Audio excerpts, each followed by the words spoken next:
24শে August বন্ধ বিদ্যাসাগর সেতু ভোর 5টা থেকে রাত 9টা পর্যন্ত যান চলাচলে নিষেধাজ্ঞা। মেরামতের জন্য দ্বিতীয় হুগলি সেতুর স্টে এবং বিয়ারিং এর বদল বিশেষ নির্দেশিকা জারি করা হয়েছে কলকাতা পুলিশের তরফ থেকে। আমাদের সঙ্গে টেলিফোন লাইনে রয়েছে প্রতিনিধি অরিত্র ঘোষ। অরিত্র, দেখো একদমই তাই। বিদ্যাসাগর সেতুর মেরামতি এবং যে সমস্ত জায়গায় ত্রুটি রয়েছে সেগুলি মেরামতি করার জন্য আগামী 24শে আগস্ট সকাল 5টা থেকে রাত্রি 9টা পর্যন্ত যান চলাচলে নিষেধাজ্ঞা জারি করা হয়েছে কলকাতা পুলিশের তরফ থেকে। কলকাতা পুলিশের যে বিজ্ঞপ্তি, সেই বিজ্ঞপ্তিতে স্পষ্ট বলে দেওয়া হয়েছে যে সকাল 5টা থেকে রাত 9টা কোনো রকম যানবাহন চলাচল করবে না। মেরামতি করা হবে দ্বিতীয় হুগলি সেতুর স্টে ও বেয়ারিং গুলি, যেগুলি দীর্ঘদিন ধরে কাজ করছে সেগুলিকে চেঞ্জ করা হবে।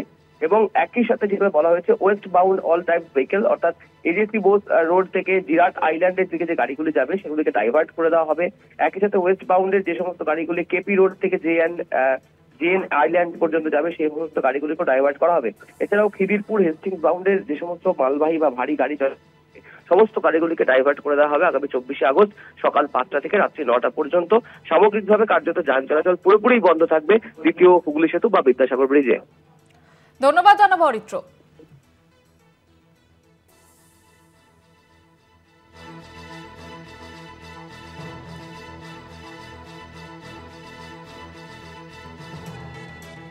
চব্বিশে অগস্ট বন্ধ বিদ্যাসাগর সেতু ভোর 5টা থেকে রাত 9টা পর্যন্ত যান চলাচলে নিষেধাজ্ঞা। মেরামতির জন্য দ্বিতীয় হুগলি সেতু স্টে এবং বিয়ারিং এর বদল নির্দেশিকা জারি করা হয়েছে কলকাতা পুলিশের তরফ থেকে।